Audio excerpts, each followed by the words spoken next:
Hello and welcome to the 49ers First and 10 podcast presented by Cisco. 10 minutes of the most up-to-date 49ers news first thing in the morning.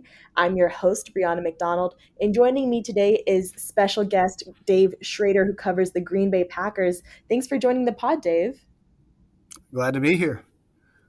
Yep, these Packers-Niners contests are always circled on the calendar for the faithful. It's a big-time NFC matchup. The Packers do have the lead on the all-time series between the clubs, with it being 38 to 24 and 1. Dave, what do you think makes this rivalry so special? And what are some of your predictions on how this Week 12 matchup will go?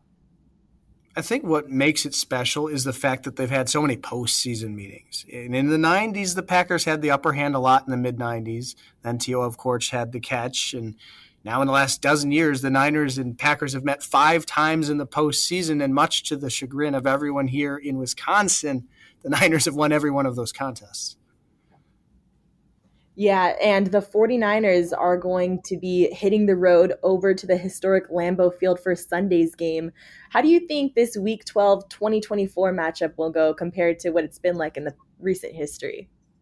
Well, with the Niners injuries, it doesn't look great. But, obviously we're pre-recording this and news may break, but injuries to quarterbacks, left tackles, this, that, the other, Nick Bosa. It's a world of hurt, it seems like, for the 49ers. But this is a Packers team that nearly lost to a subpar Bears squad. I know the Bears had a lot of high hopes with their 4-2 start, but last week was not passing a test with flying colors for these Packers. They needed a last couple minutes drive and a last-second field goal to beat both Houston and Jacksonville earlier this year. So I don't think, even despite injuries, that the Packers are going to just have a cakewalk of things. Now, if they turn things around like they did late in the season last year and just go gangbusters, sure, they could win it by a few scores. But this Packers squad hasn't made a whole lot look easy all year. About their only really amazing performance came against an Arizona Cardinals squad here at Lambeau Field. That it didn't feel like it was that good of a Cardinals squad, but look now, Arizona doesn't look that bad. Yeah, well, Dave, help us paint the picture here a little bit. This week in the Bay Area, we've seen some sunshine, a little overcast with some sprinkles of rain. But what should the 49ers expect in terms of weather conditions in Green Bay this Sunday? About as good as you could ask for. I've been here now 13 seasons. This is the best weather for a football season I have ever seen. It's been absolutely glorious weather for the most part outside that Lions game. This weekend, I don't think we're going to have precipitation, just a small chance on Sunday.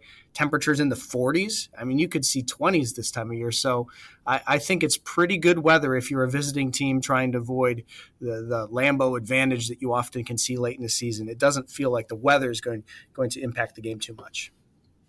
All right. Well, all eyes are set on Sunday, but I do want to dive into some of the latest injury updates. I know, just like you mentioned, for the 49ers, quarterback Brock Purdy was a limited participant in practice for 2 straight days. Kyle Shanahan said that Brock is, quote, continuing his rehab. Hopefully it will be great on Sunday. So the team is holding out hope for the quarterback to be ready for game time, but we'll hear more updates following practice later today. Other injuries to keep an eye out for include defensive lineman Nick Bosa with his hip and oblique, and left tackle Trent Williams, who's dealing with an ankle injury, who've been sidelined for the last 2 days of practice. Again, we'll hear more from the head coach later today. But Dave, what injuries should we be monitoring on the Packers side? Well, Jair Alexander dropped out of the Bears game last week. He had missed some contests prior with a knee injury. It's being reported that it's a PCL tear that was re-aggravated in Chicago. Alexander, according to The Athletic, does hope to return later this year. When you hear later this year, I don't think 3 days from now or 2 days from now when the Packers and Niners meet. So I don't think the star corner will be taking the field for the Packers in this contest. On the other side of the ball, there's a rookie that the Packers have really fallen in love with, a linebacker named Edgerrin Cooper, who came out of Texas A&M. He's a pigskin-seeking missile, as my coworker Chris Roth likes to call him. But he had a hamstring injury that he sustained in practice Wednesday, did not practice Thursday. Those hamstrings are tricky, and the Packers are very conservative usually medically. I would be surprised if he plays. So that means the Packers linebacking core would be Eric Wilson and Isaiah McDuffie for the most part taking those snaps. And those are talented guys, but not as talented, though raw, as the rookie Edgerrin Cooper. Yeah, yeah. Well, Dave, tell me about how the Packers season has been so far. What's been their key to success leading up to week 12? And their key to success was just trying not to shoot themselves in the foot, but they've done that an awful lot. Jordan Love, 11 interceptions this year. Last year, the last 8 games, he had 18 touchdowns, only one pick, had nearly a perfect quarterback rating in a playoff win at Dallas, came to San Fran, as you know, in Santa Clara, and had a great first 3 quarters, but had those 2 late interceptions. Everyone thought the trajectory with Love would just continue to go towards MVP level. And he has more than just flashes of brilliance. He's a brilliant quarterback. But every week he's had 1 or 2 throws where you're like, what on earth was that? Like the interception last week in Chicago was the right read. He was going to check it down on 3rd and 5, probably not get the first down, but take a positive couple yards. Then he sailed it over Tucker Kraft's head and it was picked off by the Bears. And that took away a red zone opportunity for the Packers. So when you're looking at what isn't working for the Packers, they're moving the ball all day long. They outgained the Lions, who are an amazing team, 2-1. But they lost that game because of turnovers, red zone inefficiency, drops, penalties, poor third down performance, you name it. So the Packers have a good record so far. But what they need to do to beat premier teams like the San Francisco 49ers and anyone else moving forward is just stop the self-inflicted wounds. And you would think that sounds easy enough, but they've been talking about it for months. And I hear some of the same things going on there with the offense in San Fran, trying to focus on situational football, third down, red zone. I think both these teams are looking for that Sunday. Yeah, interesting. Well, as we look closer to this matchup, what do you think are some of the biggest challenges the Niners do present in week 12? Are there any specific matchups you're keying in on in this game? Well, George Kittle's been a Packer killer for years. And I know some of the stats aren't going gangbusters every game, but whenever San Fran has needed to play, it seems in this series, they've had a backbreaker, the Packers have, by giving up a big one to Kittle. He is a home run threat. He refuses to go down on first contact. I think he's a tight end that the Packers' Tucker Kraft really, really admires and tries to emulate.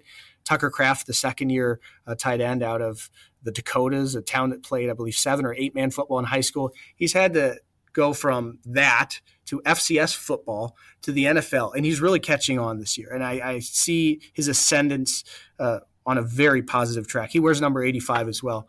So I think Kittle is someone the Packers are very concerned about. And then Fred Warner. How could anyone not pay attention to Fred Warner? 3 All-Pros in the last 4 years. He's an amazing linebacker. I know Dre Greenlaw is the one that picked off Jordan Love last year, but everyone here in Titletown is well aware of the talents of Mr. Wagner as well.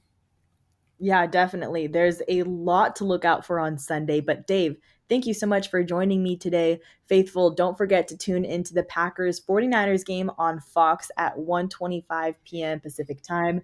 Subscribe to First and 10 presented by Cisco for all of your 49ers updates and turn on the notifications for any breaking news. Thanks for tuning in.